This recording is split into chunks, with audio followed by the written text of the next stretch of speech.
My name is Agatha, and at 70 years old, I thought I was done with surprises. Life had settled into a comfortable rhythm of crossword puzzles, tending my rose bushes and bickering with my sister Beatrice over the phone.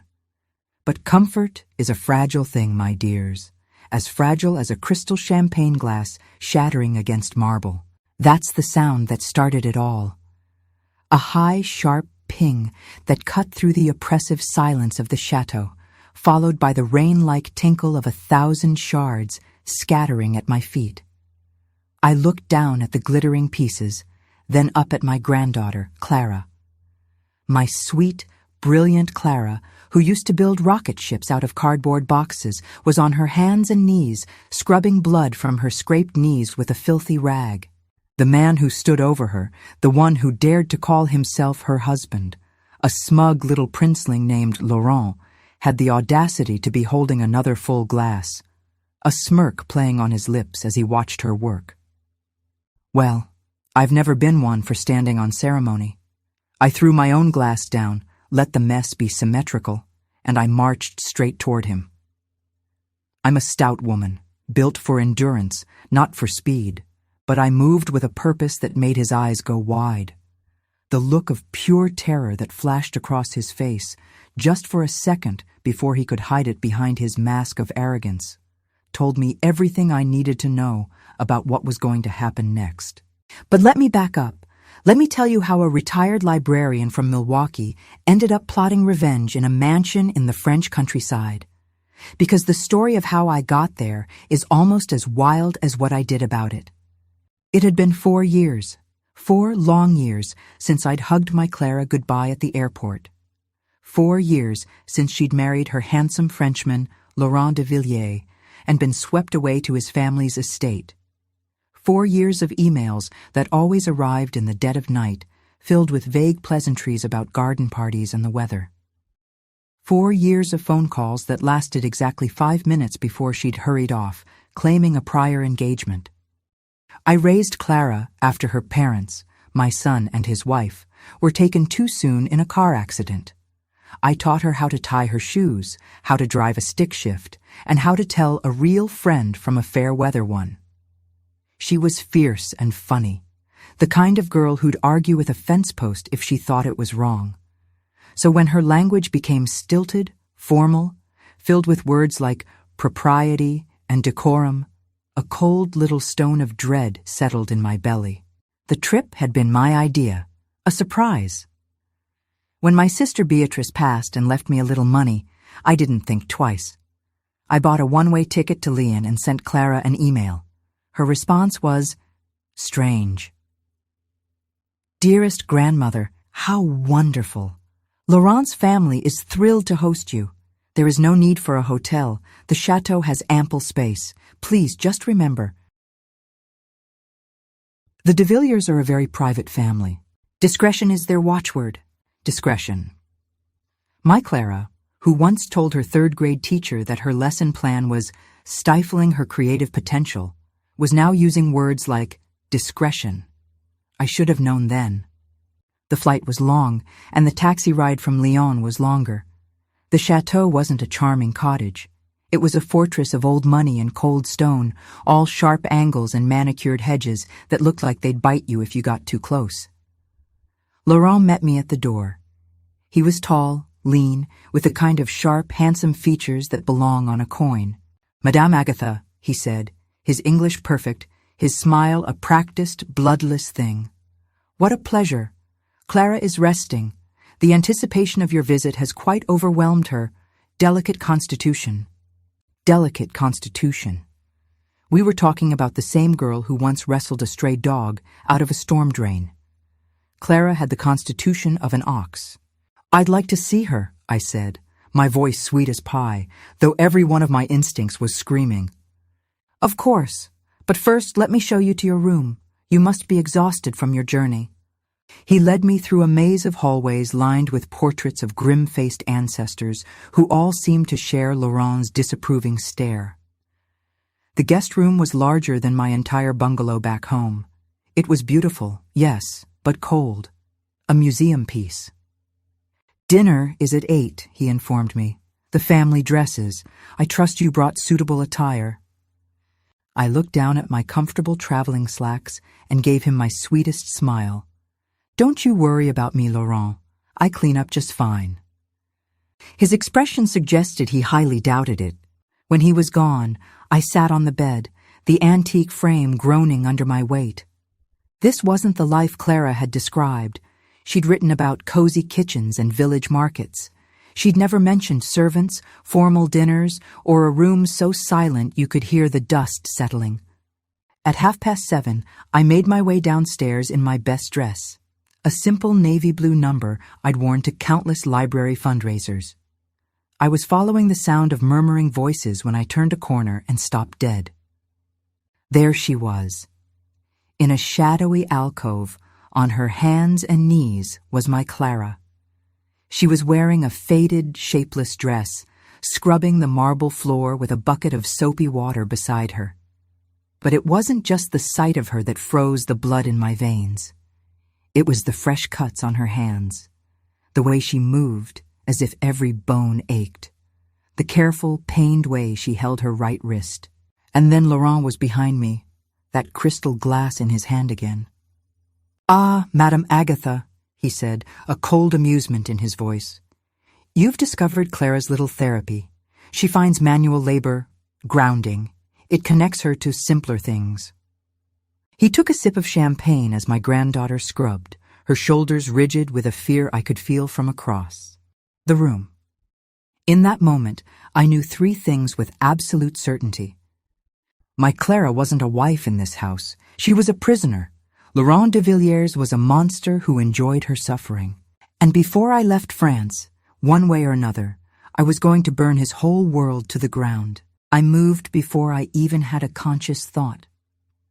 I crossed the space between us, my hand shooting out to grab Laurent's wrist as he raised the glass to his lips. My fingers, thickened by decades of gardening and kneading dough, closed around his silk-clad arm with a strength that surprised us both. I squeezed until his knuckles went white, and he winced in pain. "Where I come from," I said, my voice low and steady as a graveside prayer. "We have a saying about men who hurt women. They don't stay standing for long." I released him, my fingers leaving stark white marks on the expensive fabric. I knelt beside Clara, whose whole body was trembling as she scrubbed the same spot over and over. "Sweetheart," I whispered. She flinched away from me as if my voice had burned her. Laurent's laugh was a sharp, ugly sound. "I see where Clara gets her dramatic flair. Madame Agatha, you misunderstand the situation entirely." "Oh, I understand perfectly," I said, rising slowly to my feet, my eyes never leaving his. "I understand that my granddaughter, who used to be able to out-eat her college football team, now looks like a strong wind would knock her over. I understand she's wearing a dress that looks like it was made for a scullery maid a century ago. And I definitely understand why her video calls stopped 6 months ago." The color drained from his face, but he recovered with a sneer. "Family dynamics here are different from your American informality. Clara has embraced our traditional values. She finds purpose in her domestic duties." "Traditional values?" I nearly choked on the words. "Is that what you call treating your wife like a slave?" "Clara." The new voice came from the dining room entrance, sharp as a whip crack. The woman standing there could have been carved from ice. She had Laurent's sharp bones and an air of absolute, unassailable authority. This had to be his mother, Solène. "Continue with your duties. Our guest appears to have gotten lost." Clara immediately bent lower, her scrubbing becoming frantic. "Actually," I said, not moving from my spot, "I found exactly what I was looking for." Solène glided closer, her gown whispering across the marble. "Madame Agatha, I am Laurent's mother. We are so pleased you could visit. I do hope you'll understand that our household maintains certain standards." "Standards," I repeated, letting the word hang in the air. "And those standards include having your daughter-in-law scrub floors on her hands and knees?" Clara has chosen to contribute to the household in ways that suit her limited abilities.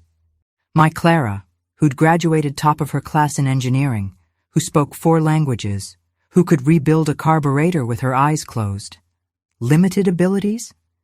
You mean, I said, my voice dropping to a deadly calm, like the ability to access her own passport? To use a telephone? To contact her family? Those kinds of limitations? The silence that followed was thicker than the castle walls. Laurent and his mother exchanged a look, a quick, panicked flicker of eyes that confirmed my every suspicion. Clara hadn't been drifting away. She'd been caged. Perhaps, Solène said carefully, we should discuss this over dinner. I'm sure there are many misunderstandings to clear up. The only thing I need cleared up, I said, is why my granddaughter looks too terrified to even look me in the eye. I turned back to Clara. Clara, look at me. She shook her head, a tiny, desperate movement. I put every ounce of my 70 years of authority into my voice, the tone I'd used to silence rowdy teenagers in my library. Clara Patterson, look at me. Slowly, painfully, she raised her head. What I saw in her eyes broke my heart and set my soul on fire. Fear, yes, but also a deep, profound shame. My fierce girl was ashamed for me to see what they had reduced her to. That's when I saw the faint, yellowing bruise along her jawline, cleverly concealed with makeup. The way she subtly favored her left side. The careful, pained way she moved her wrists. How long? I asked her directly, cutting Laurent and his mother out of the conversation entirely. How long since you've been allowed to leave this property? Her lips parted, but no sound came out. Her eyes darted to Laurent, pure terror in their depths. Clara suffers from agoraphobia, Solène interjected smoothly. She finds the outside world overwhelming. We provide her with a safe, structured environment. Agoraphobia? I almost laughed. You mean the same Clara who backpacked across Southeast Asia by herself? The one who talked her way into the engine room of a cargo ship in Singapore because she was curious? People change, yes. Especially when they're being systematically broken by soulless ghouls who get their kicks from power. The temperature in the hall seemed to drop 10 degrees. I think, Solène said, her composure finally beginning to crack around the edges. You are overtired from your journey. A good meal and some rest will help you see things more clearly. Oh, I'm seeing everything with perfect clarity. I reached down and took Clara's hands, pulling her gently to her feet. She was so light, so fragile. Clara, you're coming with me. Right now. She can't. Laurent's voice was sharp with panic. She's not well. She needs her medication, her routine. What medication? I demanded. The silence was my answer. Clara takes medication for anxiety, Solène said quickly, for depression, various conditions. Disrupting her care would be dangerous. I looked at my granddaughter's face, really looked, and saw what I'd missed. The slight glassiness in her eyes, the faint tremor in her hands that wasn't just from fear. They weren't just holding her prisoner. They were drugging her into submission. What kind of medication exactly? My voice could have cut diamond. In the look that passed between mother and son, I saw calculation, desperation, and something else. Something that told me I'd just stumbled into a much deeper, darker pit than I'd imagined. I think, I said slowly, it's time Clara and I had a private conversation. Impossible, Solène snapped. Her condition requires constant supervision. Well, it's a good thing I'm a certified trauma specialist, I lied without a blink. 30 years in a public library, you see. You learn to spot the signs. A flicker of something, recognition, hope, lit in Clara's drugged eyes for the first time. Laurent stepped forward, his mask of civility gone, replaced by naked fury. You will not come into my home and disrupt my household with your American hysterics. Clara is my wife, my responsibility, I met his glare without flinching. "And if you take one step closer to my granddaughter, I'm going to show you exactly how hysterical this American granny can get." We stood there, locked in a silent battle across the cold marble, Clara swaying between us like a ghost. This was the turning point. Whatever happened next would decide everything. But there was something Laurent de Villiers didn't know about me, something that would soon become painfully clear to him. I hadn't raised a child alone, fought off condescending school boards, and managed a library budget through 3 separate recessions just to be intimidated by some French aristocrat with a cruel streak and a champagne glass. The question wasn't if I was getting Clara out. The question was how much of his precious world I was going to destroy on my way out the door. "Clara," I said, never breaking eye contact with Laurent, "go upstairs and pack a bag." "She will do no such thing," Solène hissed. But Clara took a halting step toward the grand staircase, then stopped, looking back at Laurent for permission. That single, helpless glance shattered what was left of my heart. They had broken her spirit so completely that even now, with me here, she was still seeking her captor's approval. "Clara," I said, my voice softening, "you don't need his permission to pack your own things." Laurent moved to block the stairs. "This is absurd.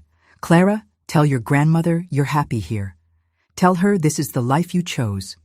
The silence stretched, thin and tight as a wire. Clara stood there, swaying, her mouth working soundlessly. She was trying, but the words, her own will, were buried too deep under layers of fear and medication. "Can't find the words, can she?" I observed coldly. "How strange. My Clara always had plenty to say. Must be that medication, doing wonders for her anxiety." "Grandmother." Clara's voice was a dry, rustling leaf of a sound. I can't." "You can," I said, with a firmness that brooked no argument. "Whatever they've told you, whatever lies they've fed you, you can. You are Clara Patterson. You've never backed down from anything in your life." "Clara de Villiers," Laurent corrected, his voice sharp. "And she is unwell. Look at what you're doing to her." But Clara wasn't looking at him anymore. She was staring at me, and in her clouded eyes, a light was dawning, a memory of who she was. "Nana," she whispered, and for the first time it was my girl, my Clara. "I'm here, my love. I'm here and I'm not leaving without you." That's when Laurent made his fatal mistake. He reached out and grabbed Clara's arm, not gently, and yanked her back toward him. The sharp, pained gasp she let out, the way her body instinctively cowered. It was a biography of abuse written in a single, brutal gesture. "Take your hands off my granddaughter." I enunciated each word with the clarity of a death knell. "Or what?" he sneered, his composure completely gone now. "You'll call the police? This is France, you silly old woman. Clara is my wife, my legal responsibility. You are an unwelcome guest, and you are now being asked to leave." I smiled. It wasn't a nice smile. It was the smile I used to give trustees who tried to cut my fiction budget. "You know what, Laurent? You're absolutely right. This is France. And in France, just like in America, false imprisonment is a crime. So is administering drugs without consent. And I'm willing to bet my favorite rose bush that whatever cocktail you're using to keep her docile isn't exactly on the up and up." Both their faces went ashen. "So here's what's going to happen," I continued, my voice calm and steady. "Clara is going upstairs to pack. I'm going with her, and then we are leaving. You can either let that happen quietly, or you can explain to the gendarmes why an American citizen has been held against her will and drugged into a stupor." "You have no proof," Solène spat. "I have a lifetime of experience recognizing when someone is being crushed. I have photos." I held up my phone, which I'd been discreetly using. "And I have Clara, who I suspect will have quite a story to tell once she's somewhere safe and that poison is out of her system." Solène stepped forward, her icy composure shattering. "You understand nothing about our family. our traditions. I understand that you're about to lose everything." I looked at her with all the contempt I could muster. "Tell me, Solène, how many others have there been? How many other young women have you welcomed into this beautiful prison?" A look of pure horror flashed across Clara's face. She knew something. There was another," she whispered. So faint I almost didn't hear it. "What did you say?" I asked, but Laurent was already moving. "Enough!" He lunged for Clara, but I was faster. 70 years on this earth had taught me a thing or two about leverage. I caught his arm and twisted it behind his back, shoving him hard against the balustrade. He cried out in shock and pain. I growled into his ear, "Hands off! Release me! Number 7, when you step away from my granddaughter. Not before." We were frozen there, him struggling against my grip, me holding fast when I heard it. The distant but unmistakable wail of sirens, growing closer. Solène went sheet white. "Laurent, what did you do?" "I didn't," he gasped, still pinned. "I didn't call anyone." The sirens were definitely for us. Within a minute, blue lights were strobing through the tall windows, painting the cold marble in pulses of emergency. "Well," I said, not loosening my grip, "expecting company?" The answer came as heavy, rapid knocking on the front door, followed by authoritative shouts in French. Laurent and Solène exchanged a look of pure, unadulterated terror. "Clara," I said urgently, "did you call someone? Did you find a way to get help?" She shook her head, but the look in her eyes was different now. It was hope. The front door burst open without anyone answering it. 3 police officers entered, followed by a woman in a severe black pantsuit who carried herself with an air of unquestionable authority. "Madame Agatha?" she asked in crisp, accented English. "I am Inspector Everard. We received a call concerning the welfare of an American citizen." I finally released Laurent, who stumbled away from me, rubbing his arm. "I didn't call you," I said. "No," the inspector agreed, "but someone did. 3 days ago, in fact. Someone who was very concerned for your safety when you came to visit your granddaughter." 3 days ago, right after I'd sent my email. "Who?" I started to ask. "Elodie de Villiers," the inspector said. "Laurent's sister. She has been working with us for months, building a case. Your visit provided the catalyst we needed to act." Laurent's face collapsed. "Elodie? She wouldn't—" "Your sister has been documenting the activities in this house for some time, Monsieur de Villiers, building a case of trafficking, false imprisonment, and systematic abuse." She turned her gaze to Clara. "Madame Patterson's arrival was the opportunity we needed to intervene." Clara swayed, and I caught her. "How many?" she whispered, her voice stronger now. "How many others?" Inspector Everard's expression softened slightly.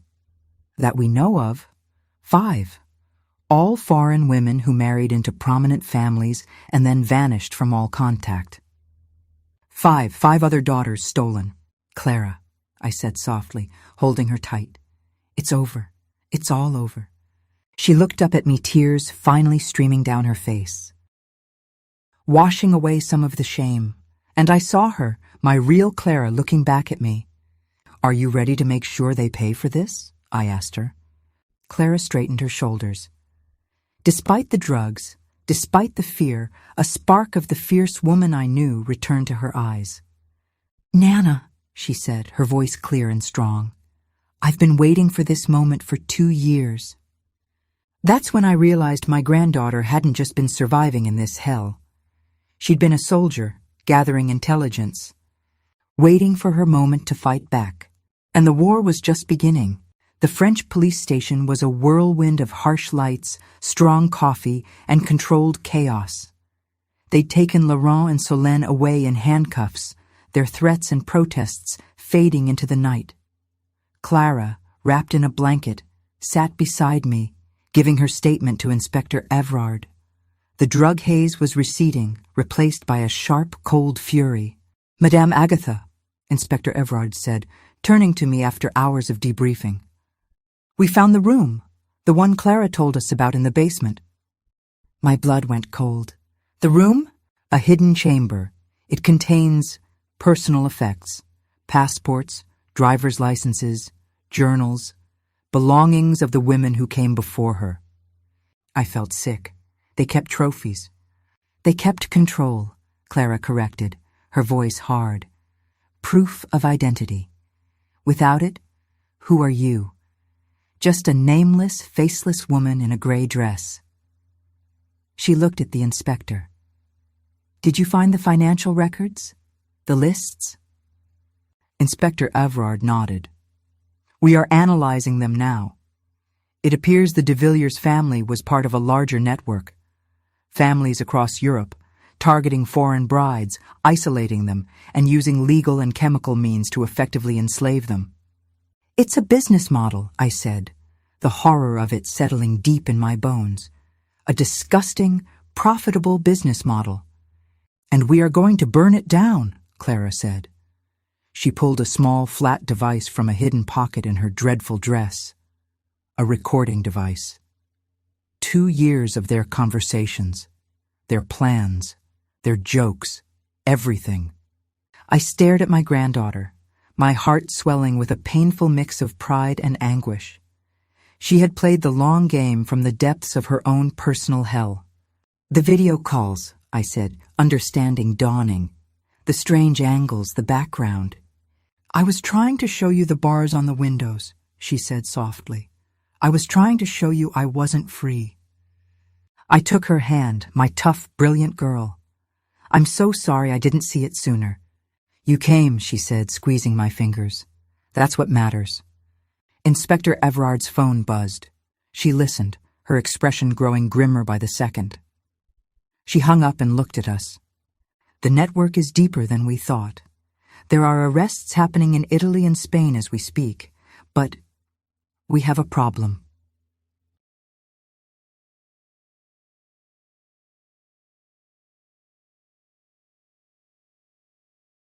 What kind of problem? I asked. The kind that involves a text message. She showed me her phone. An unknown number had sent a message to the station's tip line. The old woman and the girl should go home. Some forests are too dark to walk into. A chill that had nothing to do with the air conditioning crept down my spine. They were warning us off. They're scared, Clara said, a grim smile touching her lips. My recordings must have reached further than just this family. Clara, Inspector Everard said carefully, what exactly is on these recordings? Names, Clara said. Bank account numbers, conversations with judges, with politicians, with doctors. The people who make the system work for them, not for their victims. I looked at my granddaughter, at the fierce light of vengeance in her eyes, and I knew this wasn't over. We had opened a door, and the things coming out of it were bigger and uglier than we could have imagined. Inspector, I said, standing up. My bones ached, but my spirit had never felt stronger. What happens now? Now, she said, we go to war, and if you are willing, we could use your help, both of you. Clara looked at me, and I looked at her. We'd come here for a family reunion. We'd stumbled into a nightmare, but we were together. Where do we start? I asked. 6 months later, we were in a different country, in a different police station, watching on a monitor as a man in a €5,000 suit was led away in handcuffs. He was a banker from Zurich, the 7th high-profile arrest linked to the evidence Clara and I had helped uncover. My life as a retired librarian was a distant memory. Now I was Madame Agatha, consultant to Interpol on financial patterns in human trafficking. A fancy title for a woman who used her librarian's knack for research to follow the money. Clara, now fully recovered, her spirit not just intact, but forged in fire, worked beside me as a victim's advocate and field investigator. We'd helped bring down a network that spanned a continent. Dozens of women had been freed, their lives given back to them. It wasn't enough to erase what had been done, but it was a start. Laurent and Solène de Villiers were facing life in prison. Their precious chateau had been seized by the state. Their name was Mud. As for us, we kept fighting, because there will always be monsters. But as Laurent de Villiers learned too late, there will also always be grandmothers. And this granny, my dears, has just gotten started. Thanks for listening. Don't forget to subscribe, and feel free to share your own stories of strength in the comments below. You never know whose courage you might inspire.